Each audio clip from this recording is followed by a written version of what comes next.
네, 가칭 조국신당 인재영입위원장을 맡은 조국 전 법무부 장관이 정치적 차원에서 윤석열 정권의 힘을 다 빼는 데드덕, 레임덕이 아니고 데드덕, 죽은 오리로 만드는 것이 목표다.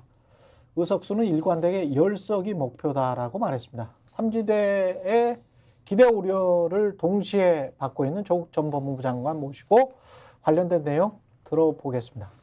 안녕하십니까? 예, 예. 불러주셔서 감사합니다. 예, 나오셔서 감사합니다. 지금 방금 전에 이제 박지원 전 국정원장이 네네. 어떤 여론조사 인용하면서 17%까지 뜨는 거 봤다. 네, 저도 보았습니다. 월요일 날 나왔더군요. 느끼세요? 여론조사, 다른 여론조사에도 유사한 여론조사가 나온 걸로 알고 있는데요. 그것보다 제가 직접 제가 알고 있는 친구, 지인들은 당연히 저에 대해서 잘한다고 하고 있습니다만은 예. 그냥 거리에서 만나는 보통의 시민들 예. 반응에서 좀 느낌이 오는 것 같습니다. 예. 그래서 예를 들어서 이제 제가 거리를 카페를 가거나 식당을 가거나 조용히 이렇게 있는데 예. 알아보고 저한테 인사를 건네시면서 말씀하신 분들 중에 상당수가 이런 말씀하세요. 난 지금까지 정당 가입을 한 적이 없다. 그리고 사실 정치 뉴스 잘 안 본다. 그런데 이번에는 내가 당신 밀어줄게. 또는 당신 당 가입할게. 이런 말들을 하세요. 그 정치 고관여층 또는 진보층 이런 분들이 또 저를 성원하는 것도 있습니다. 민주당보다 더 잘해라, 더 잘 싸워라. 요즘에 보니까 말하는 거 보니까 속이 시원하더라. 이런 말씀하신 분도 있지만 예. 전혀 다른 차원에서 난 정치 관심 없었는데 이번에는 당신 도와줄게. 이렇게 말씀하신 분들이 상당히 많아요. 그게 그 여론조사에 반영된 것이 아닌가 저는 생각하고 있습니다. 실제 당원 숫자도 많이 늘었습니까? 저희가 공지한 지 한 일주일 안 된 것 같은데 현재 지금 4만 명 넘었거든요. 4만 명. 네, 그래서 3월 3일 그 2시에 일산 킨텍스에서 중앙당 창당대회를 하는데 저희 예상으로는 5만 원 쉽게 넘을 것 같고 예. 제가 여러 군데서 말했습니다만 10만은 빨리 잡으셔야죠. 예, 저희 목표는 10만입니다. 창당대회 하고 난 뒤에 예. 총선 전까지 10만을 당원을 만드는 것, 그게 저희의 목표입니다. 민심이나 당원 되신 분들은 뭘 해달라는 겁니까? 두 가지인 것 같습니다. 예. 첫째는 윤석열 독재 정권과 좀 세게 싸워줘라. 민주당이 이제 우리나라 민주진보 진영의 본진인데 좀 답답하다. 180석, 지금은 170석이야만은 지난 총선에 180석을 모아줬는데 좀 답답하다. 잘 안 싸우는 것 같다. 또는 잘 못 싸우는 것 같다. 이런 말씀을 하시면서 조국 신당은 좀 작지만 빠르게 움직이는 것 같이 보인다. 예. 제대로 싸워줘라. 민주당이 못하는 것, 또 민주당이 좀 주저하는 것 용감하게 해줘라. 이런 요구가 하나 있고요. 예. 두 번째는 이제 윤석열 독재 정권과 싸우고 난 뒤에, 그리고 저는 이제 조기 종식이라는 단어를 많이 쓰는데 윤석열 정권을 제가 데드덕으로 만들어야 된다는 얘기를 많이 해왔지 않습니까? 예. 그럼 그 후에 무엇을 할 것인가와 관련해서 이렇게 말씀하세요. 먹고 사는 문제가 너무 힘들다. 경제 지금 엉망이다. 그렇죠. 민생 엉망이다. 또 지금 애들은 결혼도 하기 힘들다. 그럼요. 결혼하고 난 뒤도 애 놓기도 두려워진다. 그럼요. 이 문제를 해결해 줘라. 그래서 주거권 문제, 노동 문제, 민생 문제, 복지 문제, 이 문제에 대해서 좀 과감한 대안을 만들어 달라. 과거 진보 정부, 김대중, 노무현, 문재인 정부에서도 여러 가지 복지 정책을 해왔습니다. 그 보수 정부에 비해서. 예. 그렇지만 저보고 말씀하는 거는 그 선진복지국가 유럽 경우를 들면서 더 과감하게 주거권 문제, 복지 문제를 해줘야 되지 않냐. 이런 얘기를 많이 요구하시고 저희가 그것을 저희 정강 정책에 반영하고 있습니다. 그 정치 이야기를 조금 더 해보겠습니다. 신장식 변호사 인재 영입을 했고요. 예. 다음에 누가 될지는 사실은 여러 인사를 접촉했고 확답도 받았고요. 아, 그래요? 네, 당연히 대기하고 있고요. 언제 발표하세요? 일단 3월 3일 창당대회 아닙니까? 저희가 그때 몇 명이나 발표하십니까? 창당대회 때는 발표할 생각은 없고, 아, 그래요? 창당대회는 창당대회만으로 이제 보도돼야 될 것 같고 알려져야 될 것 같습니다. 예. 창당대회가 끝나면 저희가 차례차례 여성, 남성 차례차례 분야별로 발표할 예정입니다. 지금 말씀드릴 수 없어서 죄송합니다. 이름은 당명은 결정했습니까? 당명도 이제 공모를 했고요. 예. 지금 수많은 의견들이 정말 답지를 하고 있는데 뭐 보셨겠습니다만 중앙선거관리위원회에서 조국 신당은 안 된다. 그렇지만 그냥 조국이 들어가는 다른 당은 된다라고 그 공식 통지를 해주셨어요. 우리의 조국 할 때 그 조국은 상관없다는 거죠. 네, 네. 뭐 조국 이렇게 되겠죠. 그 뭐든 간에 각종 조합을 해서 하고 있는데 조국이란 단어를 넣은 이유는 특별히 제가 제 이름보다도 이미 언론과 시민들이 조국 신당으로 알고 있어요. 인지도 때문에. 그래서 이거를 완전히 다른 의미로 바꾸게 되면 시민들이 연결시키지를 못할 것 같아서 이미 언론에서 그렇게 보도를 하고 있기 때문에 조국이란 단어를 넣으려고 합니다. 인재 영입위원장을 지금 맡고 계시기 때문에 이게 저 신장식 변호사 이후에 이렇게 쭉 들어오잖아요. 네네. 그러면 그 사람들 관심사는 또 이제 비례대표의 순번일 것 같거든요. 예. 어떻게 결정하면 됩니까, 이거? 지금 아직 뭐 정하지는 않았습니다. 않고 창당이 되면 창당 후에 공식 논의를 통해서 거쳐야 되는데 저의 구상은 그렇습니다. 뭐 제가 이제 인재영입위원장입니다만은 또 제가 대표 인물인데 제가 번호를 찍어서 당신 1번, 당신 2번 이렇게 하는 것은 사당이죠. 그렇죠. 말이 안 되는 거죠. 그건 절대 안 되고요. 이제 당원들의 투표가 있을 것 같고요. 또 국민참여인단을 구성해서 또 국민들의 의견도 들어야 될 것 같습니다. 그러니까 당원, 국민 이렇게 섞어서 당원이 좀 많아야 좋겠군요. 네, 이게. 그때는 이제 어떤 비율로 할 것인가 논의를 해봐야 되고 그 당원과 국민 앞에 비례 후보로 된 분들이 자신의 생각을 밝히도록 만들고 그걸 보시고 난 뒤에 뭐 온라인이든 오프라인이든 밝힐 기회가 있지 않습니까? 그 뒤로 당원들의 투표, 또 국민 참여인단, 또 뭐 이름을 뭐라 하든 간에 그분들의 의견, 자신들의 선호도를 밝히는 기회를 주고 그걸 취합하고 난 뒤에 순서를 정할 생각입니다. 그래야 공정하겠죠. 지역구는 안 나오는 거예요? 지역구 문제도 지금 저희가 아직 뭐 당이 만들어지기 전이기 때문에 어떻게 할 것인가를 아직 논의 자체를 시작을 못 하고 있습니다. 그렇군요. 네. 지역구 나올 수 있군요. 그 자체를 결정을 하지 못했기 때문에 답을 드릴 수가 없습니다. 그러네요. 예, 지역구가 성사될지 안 될지는 확정되지 않았다. 이렇게 되면 지금 현재 민주당은 안의 내용 때문에 굉장히 좀 힘들어하고 있는데 한편으로는 민주 진영의 어떤 결속을 위해서 그렇게 해서 윤석열 정권을 심판해야 된다. 근데 그게 이완되거나 또 조국 신당이나 뭐 갈등을 겪거나 이렇게 되면 안 된다라는 거잖아요. 그러면서 시너지가 나야 되는데 어떻게 해야 되죠? 당연하죠. 예.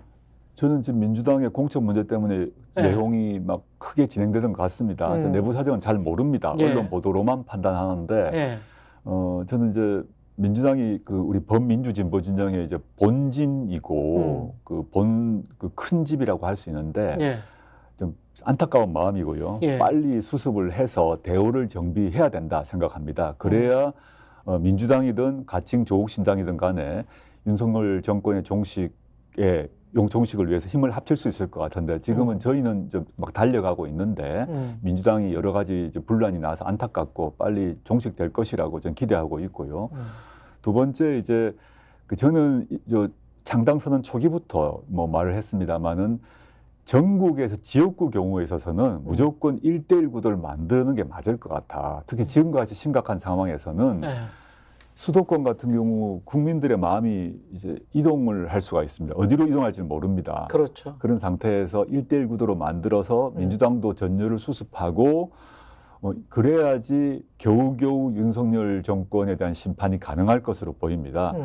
저는 좀 추상적인 말이긴 하지만 가칭 조국신당이 민주당의 발목을 잡을 리는 없을 것이다.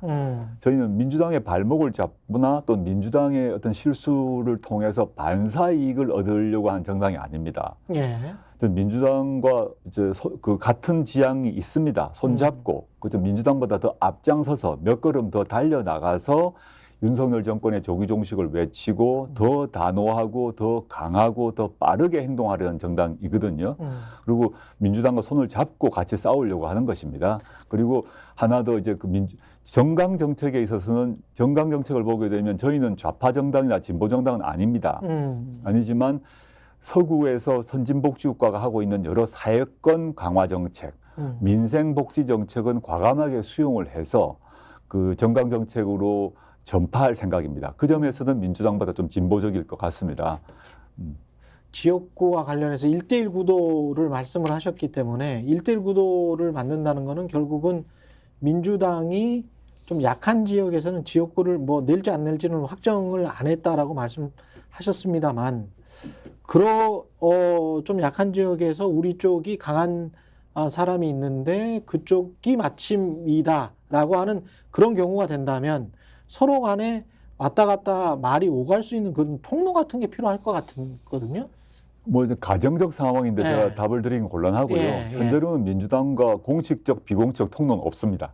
지금은 네, 없으시고요. 네, 전혀 없습니다. 예. 그래서 지금 민주당은 공천 때문에 정신이 없는 것 같고 저희는 창당 때문에 정신이 없는 상황이라서 예. 이런 뭐 지역구 문제, 뭐 비례대표 문제 등등의 어떤 논의도 지금 공식 논의 또는 비공식 논의가 없는 상황이고요. 또 지금 그렇게 그런 통로를 만든다는 자체가 너무 시기상조고 무리라고 생각해서 그러네요. 각자의 지금 이 역할, 각자의 길을 가면서 각자 역할을 해야 된다고 생각합니다. 조국 신당의 이른바 조국 신당의 비례대표 순번도 나오고 저런 사람들이 저 순서로 하는구나. 그리고 우리는 어떤 판단을 해야 되겠다라고 전체 면모를 보일 수 있는 그 시기는 언제쯤이 될까요? 저는 늦어도 3월 중순일 것 같습니다. 3월 중순, 네, 늦어도 3월 중순에는 다 저희 면모가 드러나고 예. 당의 조직 체계건 예. 또는 저희의 영입 인사든 드러나지 않겠습니까? 그러면 국민들께서 저 정당이 뭘 하려구나를 알 것 같아요. 현재 국민들은 초기에는 뭐 조국이라는 사람이 막 뛰어다니는 것, 또 말하는 것만 보고 저기 괜찮은 것 같아, 또 이게 부족하는 것 같아 이런 말씀을 하고 그 뒤로 이제 신장식 변호사가 합류해서 예. 조국과 신장식이 같이 하는구나. 그러니까 저 사람들이 대충 이런 방향으로 가는구나를 그렇죠. 감을 잡으시는 거 아닙니까? 그렇죠. 그렇죠. 직관적으로. 그렇죠. 근데 이제 당 체계도 갖춰지고 저희의 정강 정책도 발표하고 특히 저희가 이제 창당 이후에는 저희 정책위원회 중심으로 예. 조국 신당이 윤석열 정권 종식 이후에 무엇을 하겠습니다와 관련해서 일종의 정책 PT 쇼를 하려고 합니다. 저희가 뭘 하려고 하는 게 중요하잖아요. 그렇죠. 윤석열 정권 다음이 무엇인가? 예. 저희가 이제 제가 구호를 일종의 만들었습니다만은 3년은 너무 길다 이런 말을 제가 많이 하고 있는데 뭐 시청자 여러분도 따라해 주시면 좋을 것 같은데 저희 창당 멤버들이 이제 한잔 할 때 제가 3년은 이제 너무 길다. 3년은 이러면 사람들이 너무 길다 하고 이제 그걸 건배사로 합니다. 예. 3년은 너무 길다인데 3년이 덜 당기고 난 뒤에 뭘 할 건가가 더 중요하거든요. 그렇죠. 더 뭘 할 건가에 대해서는 제가 인터뷰를 통해서 조금 밝혔지만 보다 전면적으로 또 보다 종합적으로 구체적으로 밝히는 작업을 준비하고 있고 저희 당 정책위원회에서 그것을 3월 3일 이후에 한 달을 지속적으로 조국 신당은 무엇을 하려고 합니다를 밝힐 생각입니다. 그걸 보시면 시민들 여러분께서 조국 신당은 윤석열 정권 종식 이후에 뭘 하려고 하는구나. 두 번째, 그 무엇을 하려고 하는데 어떤 사람들과 같이 하려고 하는구나가 3월 동안에 인식하실 수 있을 것이다. 그게 저희 3월에 저희의 목표입니다. 거의 마지막 질문인데 조국 신당은 잘 될 수도 있을 것 같습니다만 유권자들의 판단에 따라서. 그런데 조국 인재영입위원장은 지금 각종 재판이 있단 말이죠. 유죄 판결이 2심에서 난 것도 있고 그렇게 되면 이제 대법원에서 실형 선고를 받을 수도 있는데 그게 총선 거의 끝나고 얼마 몇 개월 안 되는 시점일 것 같은데. 그거는 그렇죠? 이제 말씀드리자면 제가 인터뷰하거나 하게 되면 그 질문을 많이 하십니다. 먼저 말씀드릴 거는 저는 하급심 판결을 존중합니다. 동시에 제가 하급심 판결에 동의하지 못한 점이 여럿 있습니다. 하급심 판결의 사실관계 파악이라거나 법리 적용에 대해서 도저히 동의하지 못한 부분이 있어요. 그럼 저는 하급심 판결을 존중하지만 거기에 대해서 불복하고 상고할 헌법상의 권리가 있습니다. 그게 만약에 허용되지 않는다 그러면 대한민국이 그렇죠. 아니죠. 그렇죠. 민주공화국이 아닌 거죠. 전 저의 무죄 주장을 할 수 있는 권리가 있는 것이고 저는 뭐 정치인, 뭐 전직 장관을 떠나서 평범한 시민으로 저희 헌법적 권리를 행사하고 있을 뿐입니다. 근데 말씀하신 것처럼 대법원에서 확정 판결이 저희 희망대로 안 날 수도 있습니다. 근데 제가 말씀드리고 싶은 것은 대법원 판결이 언제 어떻게 날지는 아무도 모릅니다. 그렇죠. 가장 극단적으로는 예. 제가 예컨대 당선이 되었다 합시다. 예. 뭐 어떻게 되든 간에 예. 당선된 다음 날에 대법원 확정 판결이 날 수도 있습니다. 그렇죠. 근데 또 정반대로 보면 중간에 일부라도 파기환송이 되어가지고 예. 파기환송이 되면 다시 하급심 재판을 새로 받아야 됩니다. 그렇지. 그래가지고 예. 4년 뒤에 날지도 모릅니다. 그렇죠. 예, 아까 앞에 박지원 원장님 계셨는데 박지원 원장님 하급심에서 징역 14년인가 받으셨어요. 그러네. 일부 파기환송 가능성도 있죠. 예, 맞습니다. 예. 박지원 원장님이 제 예. 기억에 2심까지 징역 14년 받으셨다가 대법원에서 파기환송 되셨거든요. 물론 그런 예도 있습니다. 물론 저는 어떤 경우인지 예단하지 않습니다. 근데 제가 그럼에도 불구하고 정치를 하겠다, 창당을 하겠다 결심한 것은 뭐 굳이 스피노자 말을 빌지 않더라도 지구가 내일 멸망하더라도 사과나무를 심겠다. 그게 저의 각오이고 대법원 판결이 언제 어떻게 날지 모르지만 저는 끝까지 간다.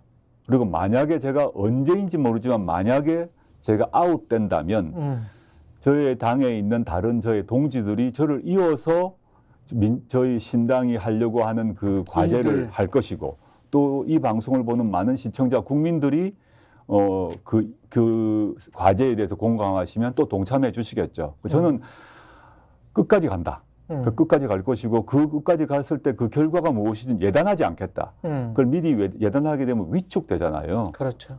위축돼서 할 일을 못 하지 않습니까? 저는 그렇게 할 생각은 없다. 저는 끝까지 갈 것이고 하얗게 불태워 보겠다. 이런 각오입니다. 알겠습니다. 여기까지 하겠습니다. 지금까지 조국 신당 인재영입위원장이었습니다. 고맙습니다. 네, 감사합니다. 예.